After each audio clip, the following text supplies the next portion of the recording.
Amém, irmão. Vamos ser abençoados mais uma vez com a exposição bíblica ministrada pelo pastor Ezequiel. Pastor Isaías Alberi estará orando por ele neste momento. Estenda sua mão sobre o altar para abençoarmos o nosso amigo, servo do Senhor. Pai querido, Deus bondoso, nós te agradecemos por este congresso que já estamos participando, por tudo aquilo que ouvimos, apreendemos, e como temos sido edificados, ó Deus, pela Tua palavra e pela instrumentalidade de Teus filhos. Mas agora, nesta manhã, nós queremos expressar nosso louvor e gratidão pela vida, ó Deus, do pastor que está aqui conosco, que vai nos pregar, pastor Ezequias, ó Deus, que o Senhor abençoe de uma maneira extraordinária, para que ele, ó Deus, possa mais uma vez, com a Tua palavra, trocar os nossos corações para sermos diferentes diante do Senhor. Isso é o que nós te pedimos em nome de Jesus. Amém. Deus abençoe, meu pastor. Tá bom, querido? Sim. Bom dia. Muito bem, graças a Deus, estamos novamente aqui juntos para voltarmos nossos olhos e nossos corações à palavra de Deus. Enquanto você vai abrindo a sua Bíblia em 2 Timóteo, a vantagem de pregarmos mais uma vez, quer seja num congresso como este, ou em uma série nas igrejas, ou na nossa igreja, associações, em qualquer público, são as contribuições que a gente tem pós-mensagem.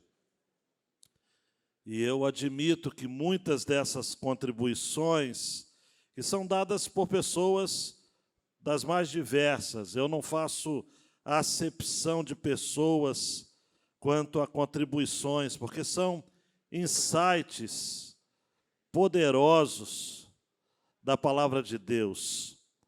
São olhares diferenciados. Ontem, quando eu me sentei ali, eu tive duas observações muito relevantes. Vou me limitar apenas a dizer dessas contribuições, ocultando os nomes dos irmãos preciosos. Um me fez uma pergunta dizendo o seguinte: olha, na sua exposição no capítulo 1, quando você colocou a questão do participe comigo dos sofrimentos, no versículo 8, quais sofrimentos são esses? São sofrimentos de doenças, enfermidades, questões do coração de Paulo? Eu falei, não. Participe comigo dos sofrimentos. É como se Paulo estivesse dizendo a Timóteo, Timóteo, existem sofrimentos que são próprios de quem é pastor. É coisa da alma do pastor. É coisa que a gente não consegue fugir e não tem como fugir. Aí, como eu creio que a Bíblia interpreta a própria Bíblia, nós precisamos fazer um link com Gálatas capítulo 4, versículo 18, 19, 20. Quando Paulo aos Gálatas, é a sua primeira carta, eu sigo o entendimento de que Paulo, em Gálatas, era Paulo o jovem. Por isso que é uma carta virulenta, uma carta direta ao assunto, uma carta sem rodeios, porque jovem é si mesmo. Ele bate os dois pés no peito e não tem como. Paulo é direto. É o contraponto de 2 Timóteo, que é Paulo o velho. Ele está amadurecido, porque sofrimento amadurece, amados. Sofrimento é uma bênção para amadurecer. Sobretudo o pastor, o cascudo pastor.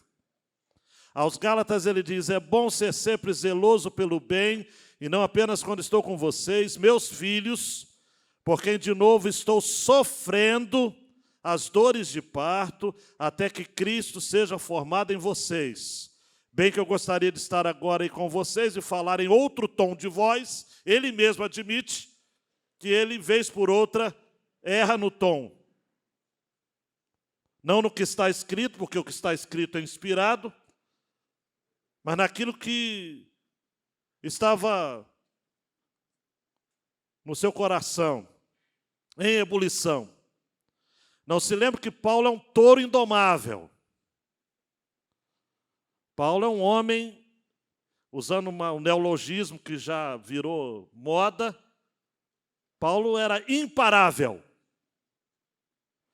Então ele diz, olha, eu gostaria de falar em outro tom de voz, porque eu estou perplexo com vocês. Essas são as dores do ministério.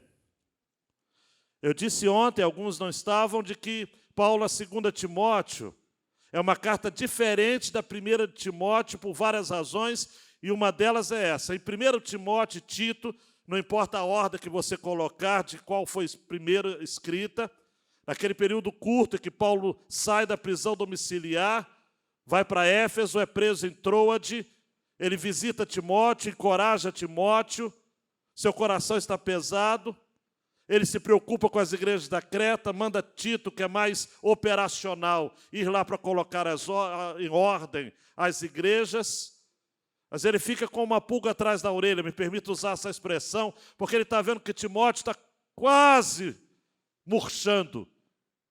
Seu ministério está mal, porque a sua alma está mal. Quando a alma do pastor está mal, não adianta, o ministério vai mal. Vai mal. Antes da gente revitalizar a igreja, tem que revitalizar o pastor. Porque a alma do pastor, muitas vezes, não está bem. Na maioria das vezes não está bem, por isso que a igreja não vai bem. Então, a minha primeira fala nesse sentido foi uma observação que fora feita ali. Uma outra no mesmo tom também foi preciosa. O pessoal falou, Ezequias, você notou que Paulo, nas saudações em suas cartas, ele usa graça e paz.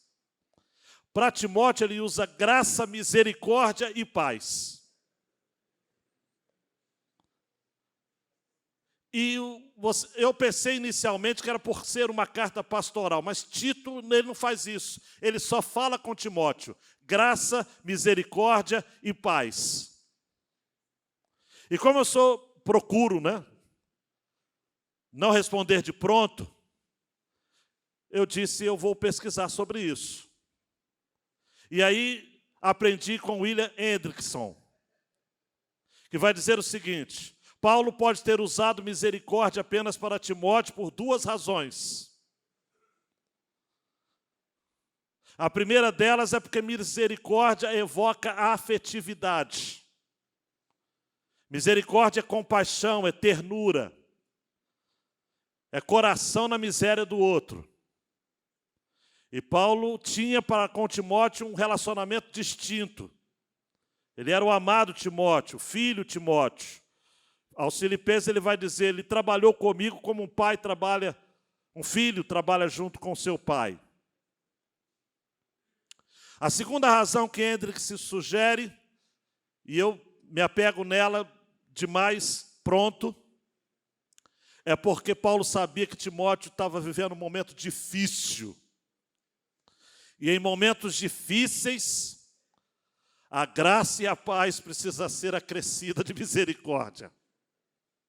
Daí essa tríade sui generis, única, apenas para Timóteo. Então eu quero agradecer os dois colegas que me ajudaram e eu estou compartilhando com vocês esse olhar que vai na direção daquilo que a gente vai estar tratando hoje e amanhã. Alguns colegas têm pedido os esboços. Ao final, não sei se de hoje, eu pedi para o pessoal da tela fazer isso. Pode passar ao final da mensagem de hoje. Eu não sei se alguns colegas talvez vão embora amanhã logo depois do café. O ideal é que não vão, né? É que estejam aqui. Os crentes vão ficar aqui, mas pode sempre se tem num grupo desses alguns que não vão poder estar por uma razão ou outra. Então já fica com o meu contato. Eu compartilho o esboço, amados, porque nós somos papagaios ungidos. A exposição de hoje Está no capítulo 3, verso 10, até 4, verso 5. E eu disse que ontem cada porção vai ter uma frase do próprio texto que vai concentrar o argumento. A frase de hoje não poderia ser outra a não ser: pregue a palavra. Vamos dizer juntos? Pregue. Então vamos ao texto.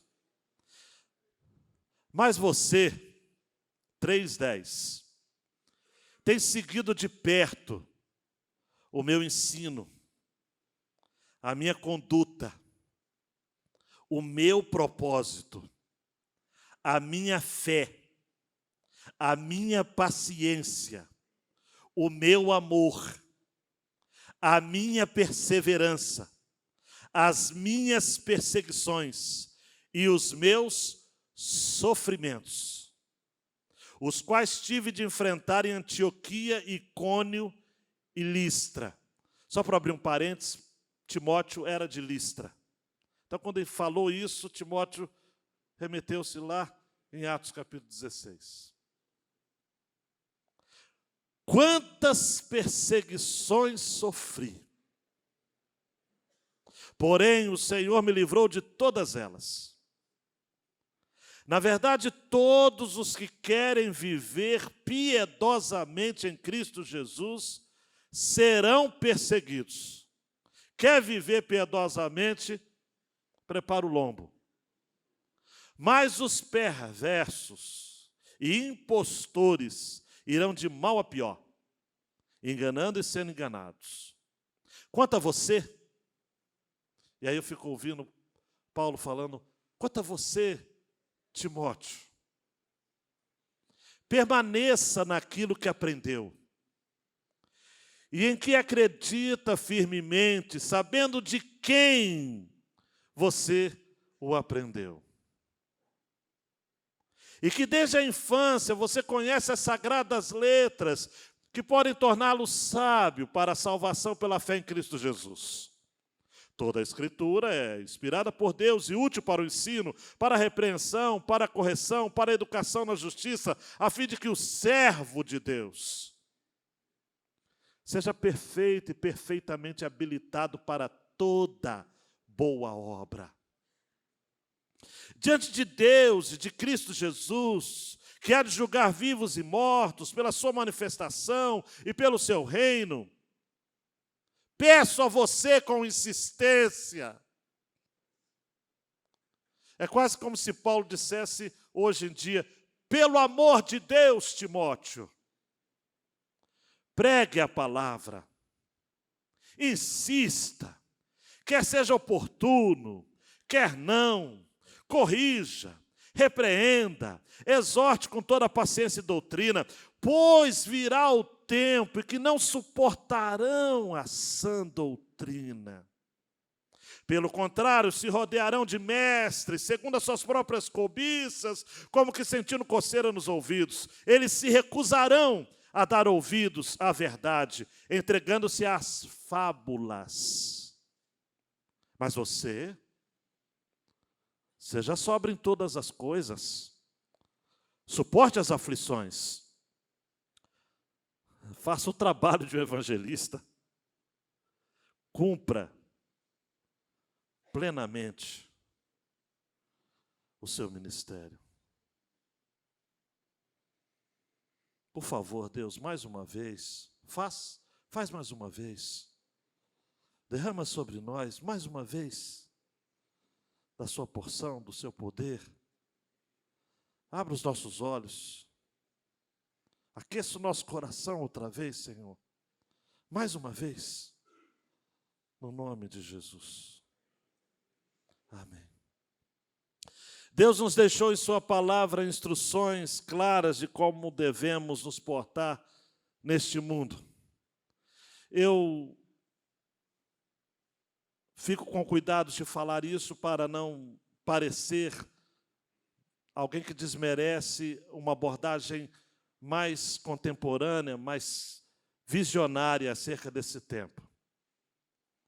Eu acredito que num congresso como este, é importante que ouçamos realmente várias perspectivas, vários ângulos. Isso nos faz crescer. Mas eu estou persuadido, amados, de que a despeito de todos os desafios e complexidades deste tempo, a solução está em buscarmos na palavra instruções claras de como devemos nos portar neste mundo. Senão a gente fica louco. Eu pedi para um querido pastor tirar foto dos slides de ontem. São temas complexos. Quando o pastor Daniel falou de neo-humanos na diretoria da igreja, eu me preocupei. E de outros assuntos também que ele abordou aqui. Leituras importantes. Mas eu repito, amados, respeitosamente, com todo carinho. Paulo está dizendo para Timóteo, amados, Paulo já está alquebrado. Paulo já não está em condições mais de vislumbrar qualquer tipo de futuro real para este mundo. Paulo está com os olhos fitos na eternidade. E ele está chamando Timóteo para postar os seus pés naquilo que de fato é fundamental. E eu tenho que ouvir e ler esta carta com essa perspectiva. O que mais importa? O que é o mais importante? Então, quando eu vejo esse texto, eu entendo a sua estrutura da seguinte forma. Versículos 10 a 13, Paulo está dizendo, Timóteo, me observe. De 3:14 a 17, Paulo está dizendo, Timóteo, fique firme. E do capítulo 4, versículos 1 a 5, Paulo está dizendo, Timóteo, prega a palavra. Em o Senhor nos ajudando, nós vamos completar essas recomendações, que são as recomendações, eu repito, mais importantes do apóstolo Paulo.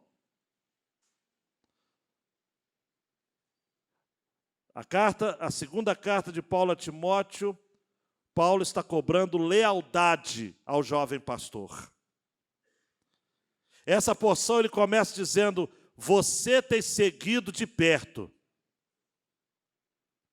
Você tem me acompanhado, Timóteo. No original, esse verbo, tem seguido, é muito mais forte do que a leitura casual sugere. É um termo técnico que define uma relação de um discípulo para com seu mestre. Me permita traduzir de uma maneira bem nossa. Timóteo, estuda de perto, segue em espírito, observe o que eu estou fazendo, o que eu sempre fiz. Toma o meu exemplo. Tome o meu exemplo. Timóteo, chega junto. Você tem visto o meu ensino, a minha conduta, o meu propósito, a minha fé, a minha paciência, o meu amor, a minha perseverança. O pregador da palavra só vai atrair pessoas e elevar a sua visão de Deus se ele for capaz de seguir o seu chamado ao encalço de exemplos como este, do apóstolo Paulo. Você tem me seguido de perto. O que eu tenho ensinado? Como que eu tenho vivido? Qual tem sido o meu propósito, a minha fé, a minha paciência? Isso me remete a Atos capítulo 20, quando Paulo reúne os pastores lá em Mileto e diz o seguinte, olha, vocês viram que estas mãos providenciaram o que foi de sustento para a minha vida. Lembro-me também de Josué, de Samuel, lá no capítulo 11, quando Samuel chega e diz o seguinte, olha, vocês me conhecem. Vocês sabem como eu tenho procedido diante de vocês. A primeira fala é muito interessante porque pastores mais velhos precisam ser referências para pastores mais novos. Sempre foi assim. O método reformado, puritano, batista, de formação de pastores, sempre foi assim. Professores de seminário que não têm experiência no chão da igreja, não sabem pastorear, não devem ensinar os nossos alunos.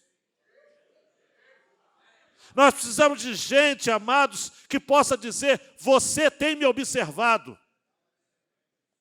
Tem que ter exemplo, nós precisamos de exemplos palpáveis. A história precisa nos ensinar acerca disso. Paulo está chamando Timóteo, não está dizendo o seguinte: leia o livro tal, reverencie sua vida sobre fulano de tal. Não, não, me observa.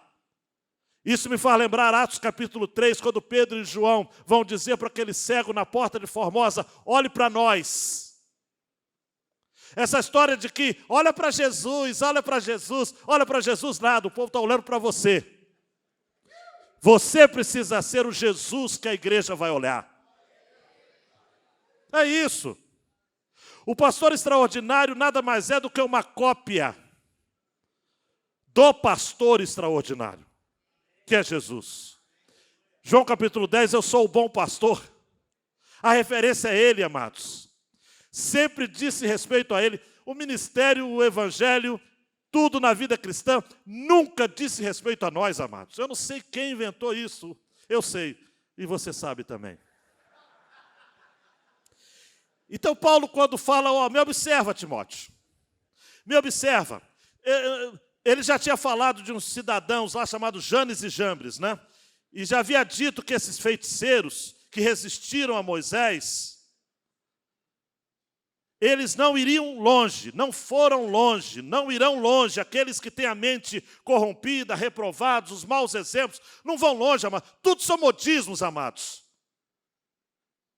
Quem é pastor aqui há 10, 20, 30, 40, 50, 60 anos, sabe que esses movimentos são todos repetitivos, amados. Só muda a roupagem. E tem gente que vai atrás desses movimentos. Para. Eles não irão adiante. Não. O quadro é sombrio, amados. Se eu pregasse o capítulo 3 aqui, se tivesse tempo, mais uma oportunidade, vocês sairiam daqui assustados. O quadro é sombrio. É sombrio. Cristãos desmoralizados, com falta de caráter, conduta inapta, gente ruim mesmo. Gente que coloca Janes e Jambres e Fileto e essa turma toda. Olha, não tem nem como comparar, não tem nem como comparar. Gente ruim. Gente muito ruim. Gente que Paulo vai dizer, ele fala aqui do tal do Emileu e Fileto, no versículo 17 do capítulo 2, né? Gente que se desvia da verdade. Uau! Vou até pular isso. Gente com entendimento corrompido, gente reprovada. E aí, Paulo vai dizer: Timóteo, não segue o exemplo deles não, Timóteo, segue o meu exemplo, Timóteo. Timóteo, me observe, porque você lembra que a gente já passou muitos maus bocados, Timóteo? Lá em Icônio, lá em Listra. Ah, Timóteo, todos que querem viver piedosamente, olhe para mim, é um detalhe aqui do texto, querem viver. Não é nem que vive, basta querer viver para a coisa ficar ruim. Você não precisa nem viver. Porque todos os que querem viver piedosamente em Cristo serão perseguidos. Mas, queridão, queridona, acorda aí. Os perversos e impostores irão de mal a pior, vão enganando e sendo enganados. Timóteo pastoreava uma pedreira chamada Igreja Batista de Éfeso. Está lá em Atos capítulo 19. Éfeso foi uma igreja pastoreada só por gigantes espirituais. Plantada por Paulo, pastoreada por Timóteo. João foi pastor lá. Antes de ir para Patmos e depois retornou. Possivelmente ele morreu em Éfeso. Muitos falsos líderes religiosos com fé falsa, gente mentirosa no conselho da igreja, gente que resistia à verdade da palavra de Deus, gente que negava a autoridade das Escrituras, gente que colocava a sabedoria humana no lugar da sabedoria de Deus. De que adianta saber ler os tempos de hoje se você não tem um fundamento? Se você não tem um fundamento, amados, não dá. Você pode pintar a parede da cor que você quiser. Você pode colocar louvor dos mais diversos estilos. Se você não tem fundamento, Deus está dizendo, os perversos e impostores irão de mal a pior, enganando e sendo enganados. Porque tem gente que acha que está bem do jeito que está, mas está enganado. Paulo diz para Timóteo, Timóteo, me observa, Timóteo, vê como é que eu estou fazendo, como eu fiz. Você tem seguido. Olha o tempo aqui. Quantas perseguições sofri. Ah, Timóteo. Me observa, Timóteo.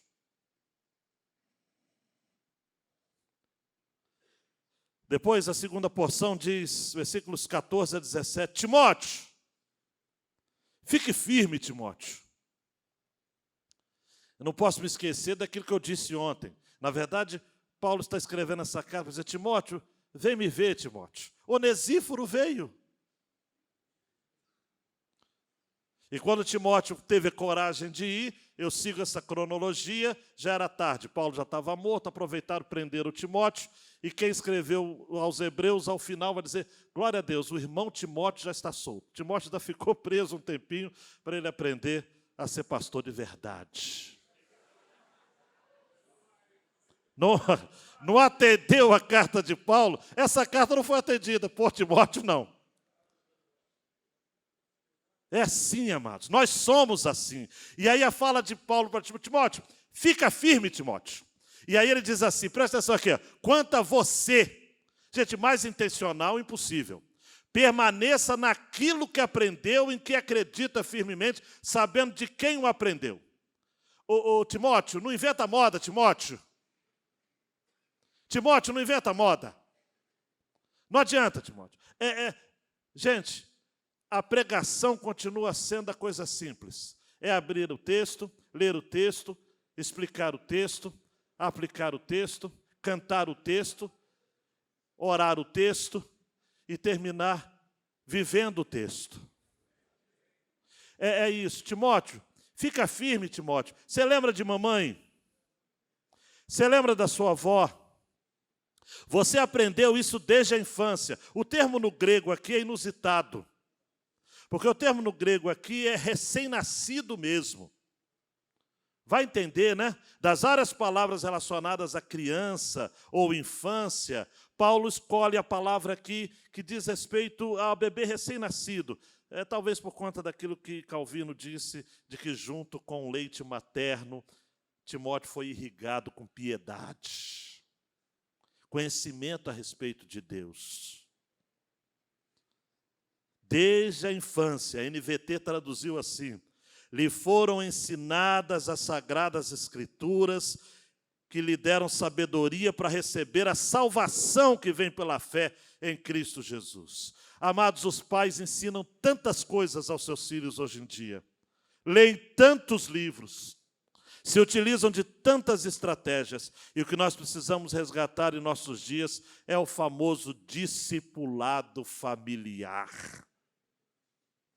Uma vez você discipulando seus filhos a partir dos cultos domésticos, da sua liderança espiritual, você deliberadamente não vai criar filhos que sejam populares, mas filhos que não se afastarão daquilo que é verdade.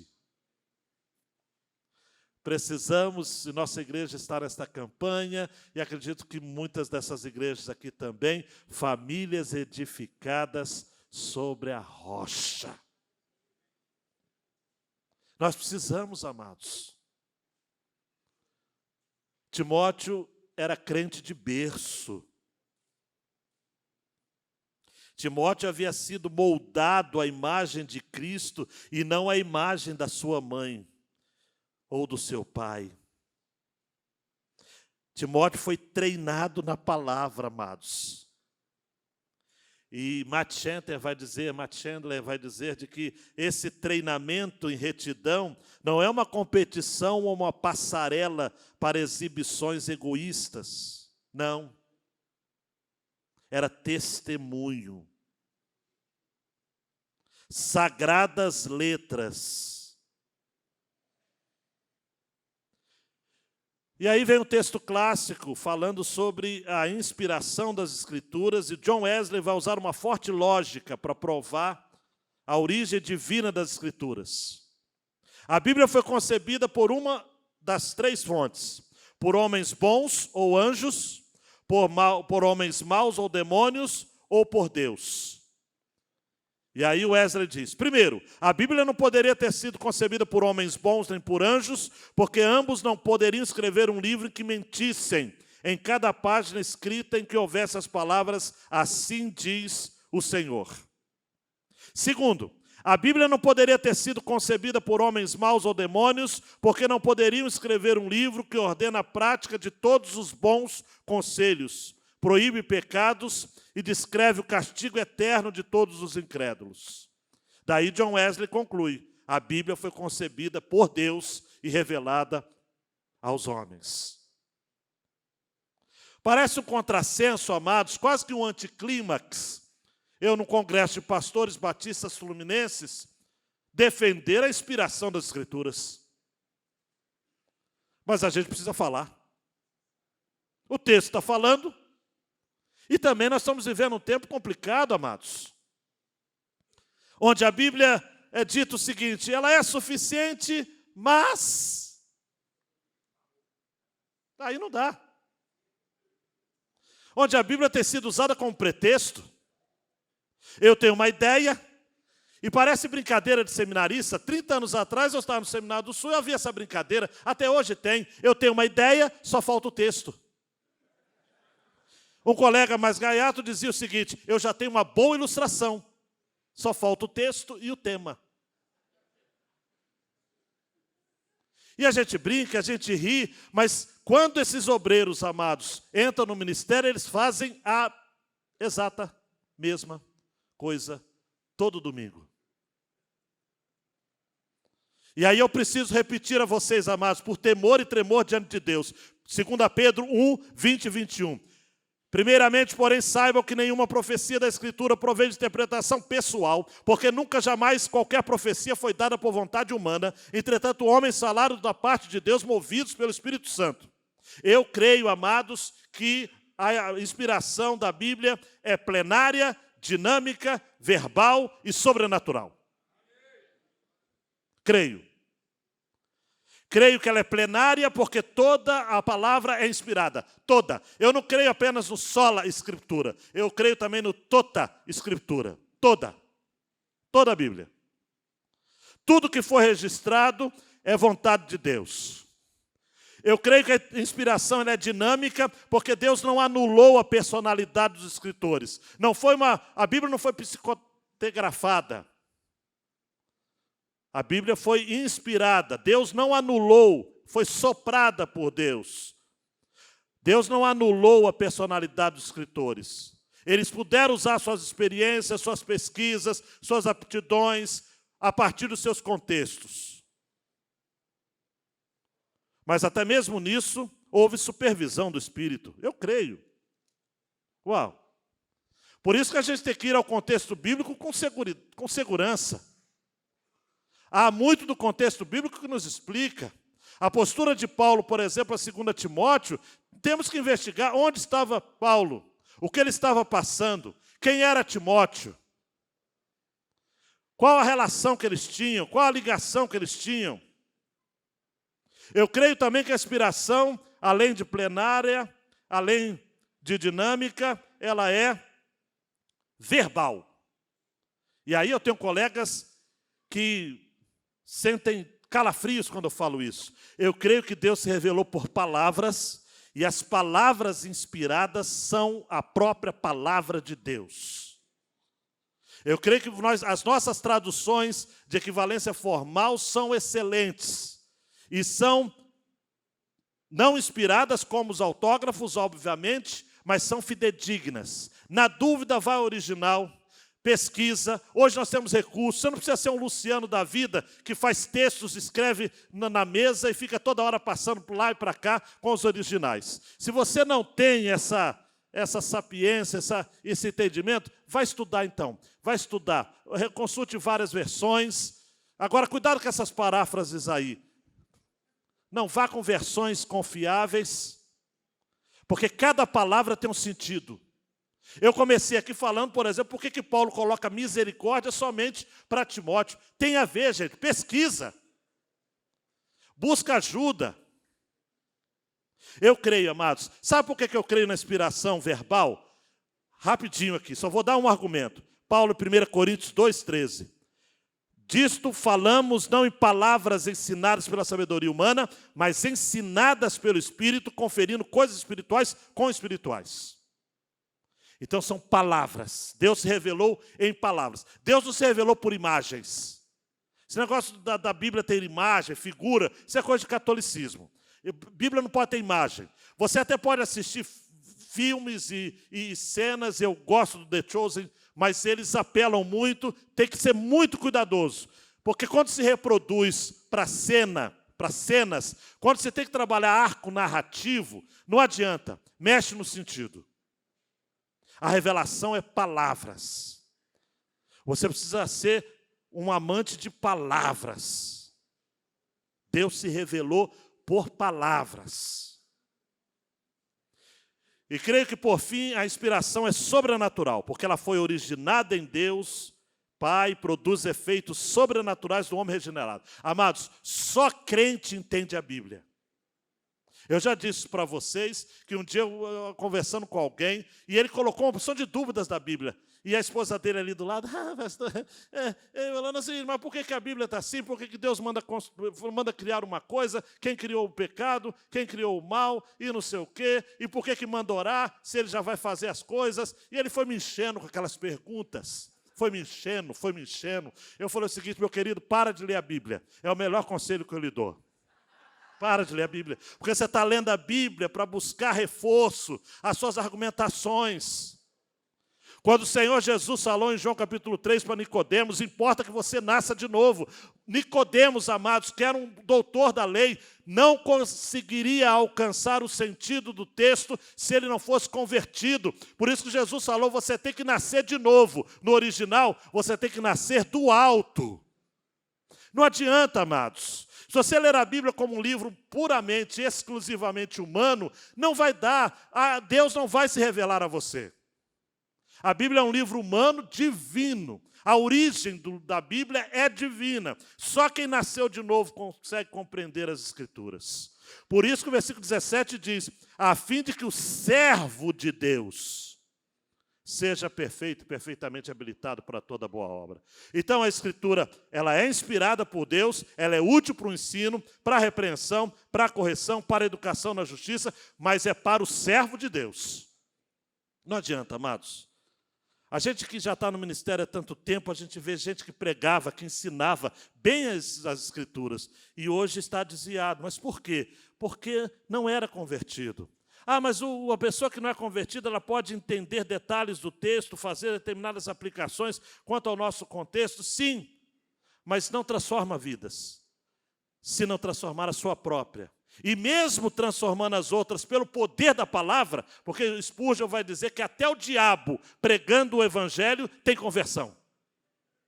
Porque a palavra, amados, é a palavra comunica. A palavra, amados, eu não sei se deve ser lenda, só pode ser lenda. Eu não acredito, mas eu fico hesitante. Mas diz que um pastor do interior foi testar o som nas antigas cornetas que tinha nos templos lá das roças, e o pastor foi testar o som, dizendo o seguinte: eis o Cordeiro de Deus que tira o pecado do mundo.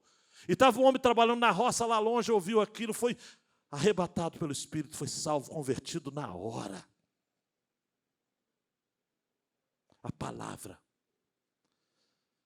É que a gente é incrédulo, mas a gente tem que acreditar, porque em Atos 16 diz que estava um grupo de mulheres orando e estudando a palavra à beira de um rio. Paulo chega até elas e o Senhor abriu o coração de Lídia. Ah, gente, para, a gente precisa acreditar na palavra de Deus, amados. É ela que vai nos preparar para toda boa obra.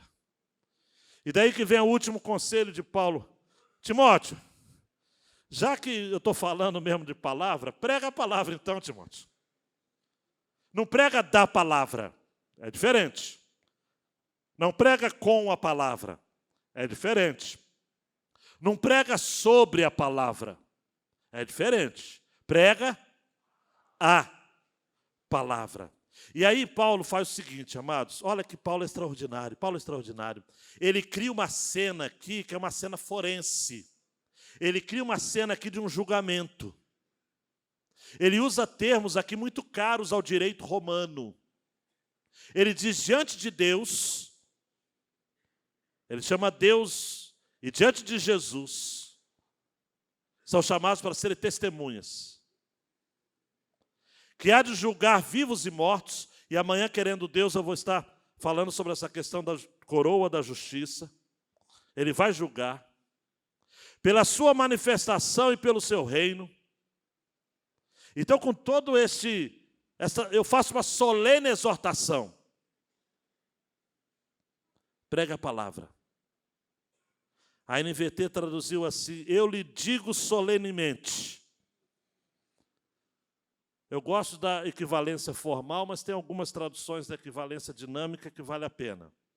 Eu lhe digo solenemente, na presença de Deus e de Cristo Jesus, que um dia julgará os vivos e os mortos, quando vier para estabelecer seu reino. Prega a palavra. Esteja preparado, quer a ocasião seja favorável, quer não. Porque o tempo aqui é tempo oportunidade. É kairos. Tempo oportuno ou tempo não oportuno. Corrija, repreende, encoraje, com paciência e bom ensino. Nessa escolha dessa palavrinha, ao invés de cronos colocar kairos, há um sentido. A pregação da palavra não tem um tempo relógio. Aqui tem, mas nas nossas pregações formais. Mas no que diz respeito ao dia a dia do pregador, não. O que a gente tem que fazer é aproveitar oportunidades. Daí a ideia do a tempo e fora de tempo. Queridão, queridona, coloca uma coisa na sua cabeça. Deus escolheu, mais do que isso, vou mudar o verbo. Deus determinou que o seu propósito de salvação aconteceria por meio da pregação da palavra. Amados, poderia ser por outros meios. Deus usa os meios que Ele quiser e determinar. Mas Ele escolheu, porque Ele disse o seguinte, Romanos 10, 13 a 15. Porque todo aquele que invocar o nome do Senhor será salvo. Como, pois, invocarão aquele em quem não creram? E como crerão naquele de quem nada ouviram? E como ouvirão se não há quem? Se não há quem? Pregue. E como pregarão se não forem enviados? E como está escrito, conformosos são os pés.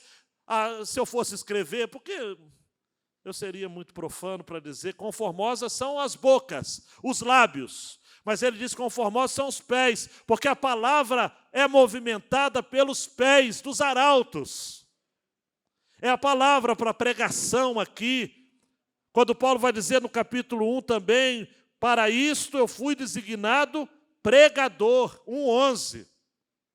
Prega a palavra, proclame a palavra. Não é uma conversa, não é uma roda de conversa, não é um papo terapêutico, não é uma reflexãozinha. Deixa eu falar uma coisinha nesse aniversário, deixa eu falar alguma coisinha domingo, deixa eu... Não, prega. Você precisa ter autoridade de proclamar a palavra como um arauto. Você não tem direito de falar qualquer outra coisa que Deus não lhe tenha mandado falar. Não tem como, amados. Não tem como. A pregação da palavra, Tim Keller vai dizer, tem dois objetivos: a palavra e o ouvinte. Não basta ceifar o trigo, tem que ser preparado de forma que seja comestível. Senão não alimentará nem dará prazer. A pregação sadia brota de dois amores: amor à palavra de Deus e amor às pessoas. De ambos brota o desejo de mostrar às pessoas a graça gloriosa de Deus. E aí Paulo diz o seguinte: Timóteo, eita Timóteo, prega, exorta, chama a atenção desse povo. A palavra. Versículo 3. Uau. Pois virá tempo em que não suportarão a sã doutrina. Não adianta, amados. Nós somos chamados para pregar a pessoas que não querem ouvir. As pessoas não querem ouvir a palavra. Paulo já havia dito a Timóteo 3:1, Timóteo, os últimos dias sobreviverão tempos difíceis. Não dá, Timóteo. As pessoas só vão querer ouvir fábulas. O grego aqui é muito sugestivo, é mito. Só ficção, só discurso, só palavra, só narrativa. Até parece que estava nesse contexto de hoje, né? Só invenção de moda. Tu, porém, Timóteo, mantenha a sobriedade, Timóteo. Timóteo, mantenha o equilíbrio, Timóteo. Timóteo, não tenha medo de sofrer. E a gente sofre, amados.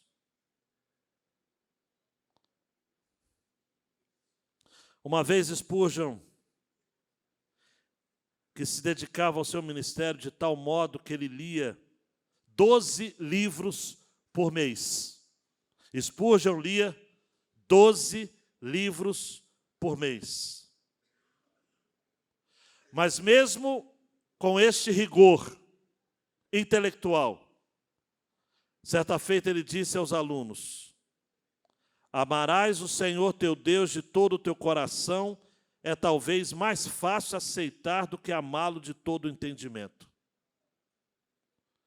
Contudo, nós precisamos lhe dar a mente bem como os afetos.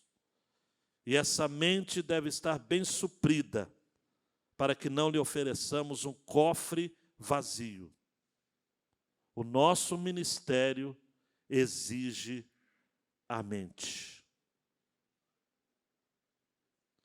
Ian Murray, na sua biografia sobre Spurgeon, dizia o seguinte: durante todos os anos de ministério desse gigante pregador batista inglês, ele amava tão profundamente a palavra que ele visitava muitos livros, mas ele vivia nas Escrituras. Em outra oportunidade, ele disse aos alunos: estudem a Bíblia, diletos irmãos, de capa a capa, com toda a ajuda que possam obter. Lembre-se de que agora os recursos ao alcance dos cristãos comuns são muito mais amplos do que no tempo dos nossos pais. Portanto, ele já dizia lá, amados, século XIX, vocês têm que ser maiores estudiosos da Bíblia, se pretendem se manter diante dos seus ouvintes. Interponham todo o conhecimento, mas acima de todas as coisas, meditem dia e noite na lei do Senhor.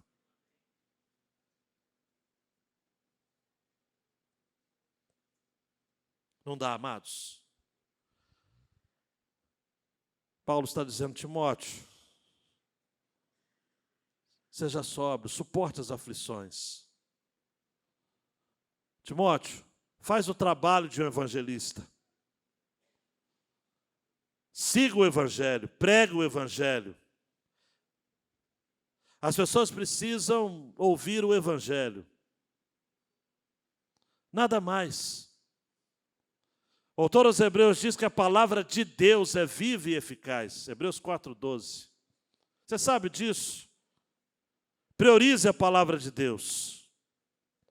O profeta Jeremias vai dizer no capítulo 23, o profeta que tem um sonho, conte-o como simples sonho, mas aquele que está a minha palavra, fale a minha palavra com verdade. O que a palha tem a ver com trigo, diz o Senhor? Não é a minha palavra como um fogo, diz o Senhor, e como um martelo que despedaça a rocha?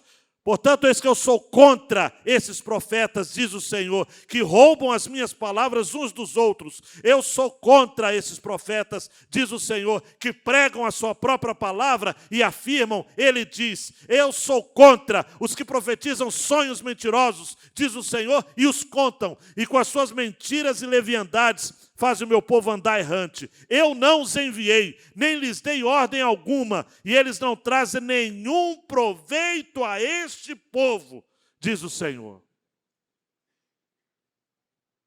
Faz a obra de um evangelista, Timóteo. Cumpra bem seu ministério, Timóteo.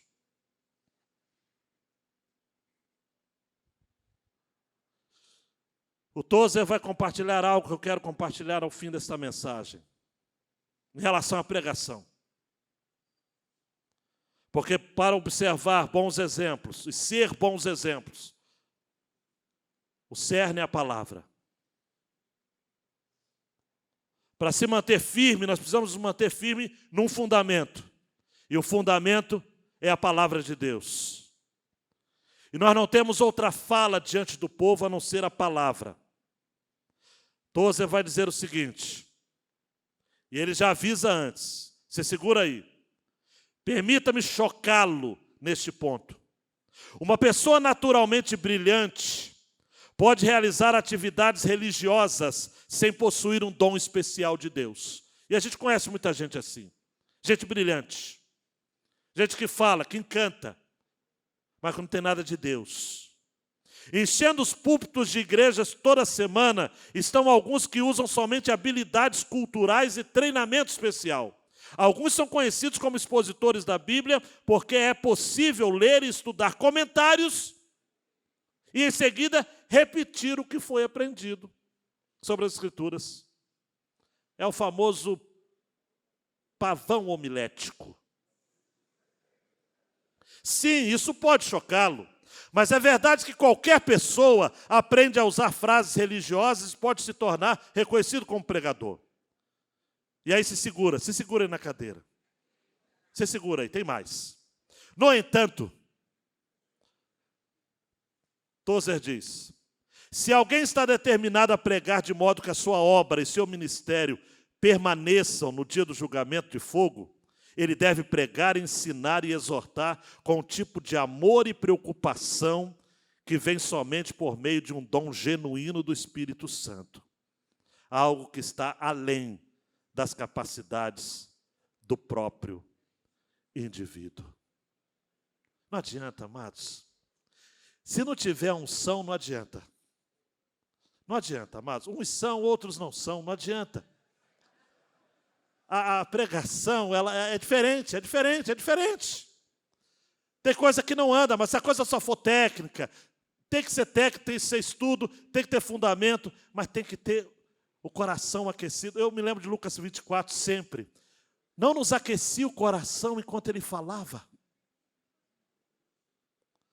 Amados, a gente precisa ter o nosso coração aquecido. Jonathan Edwards falava isso, fogo no coração e luz na mente. E eu quero orar com vocês. Meu tempo já foi avisado que já acabou. E tem mais para hoje, gente. O que eu quero é ser apenas alguém que vai lembrá-lo do óbvio.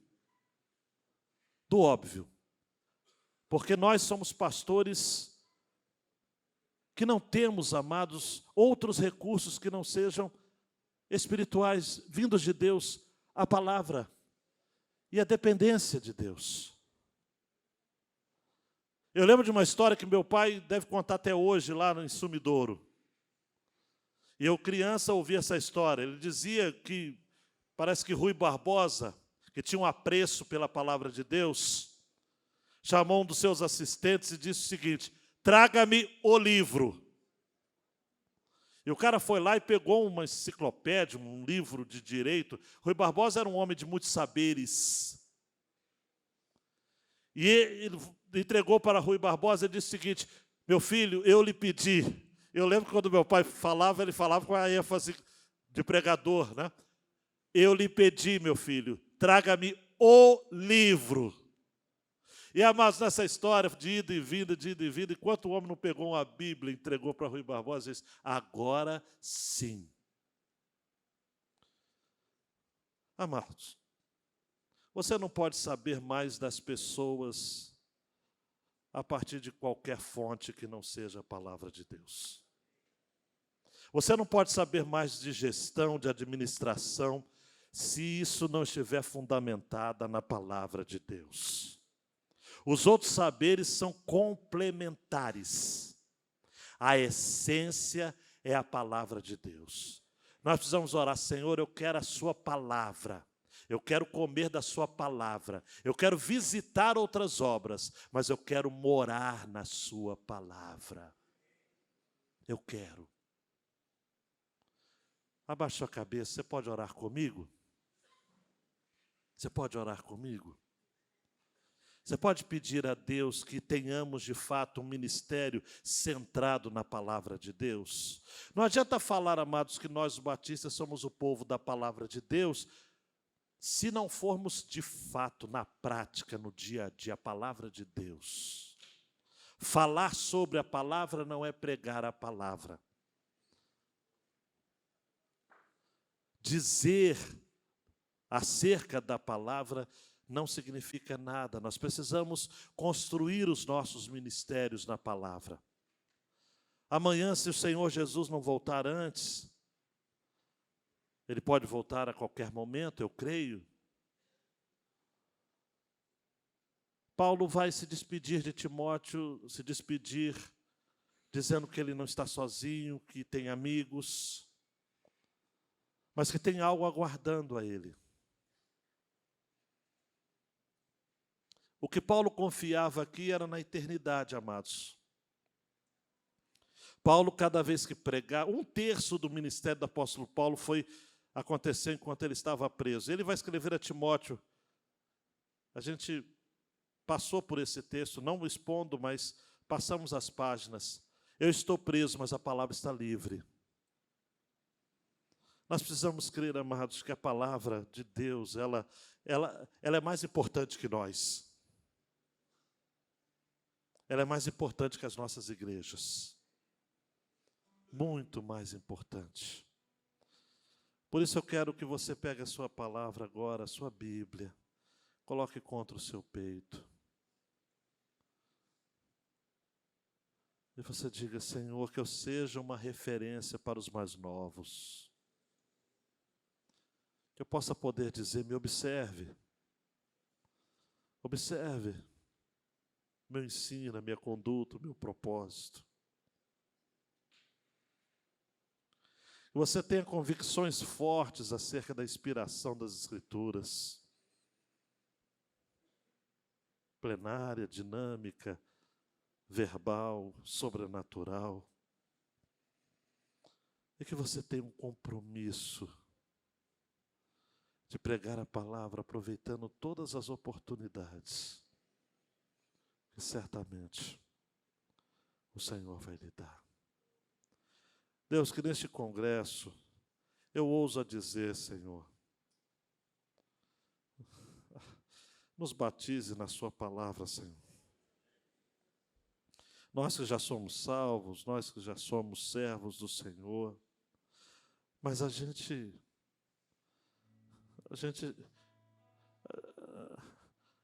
vai buscando outros caminhos e outras fontes, Senhor.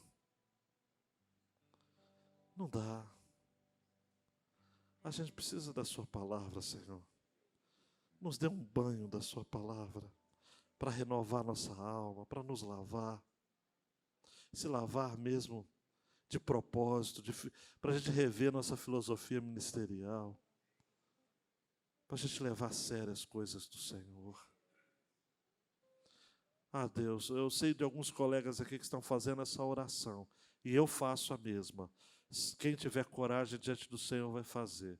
Senhor, do jeito que está, não dá. Eu quero mais da tua palavra.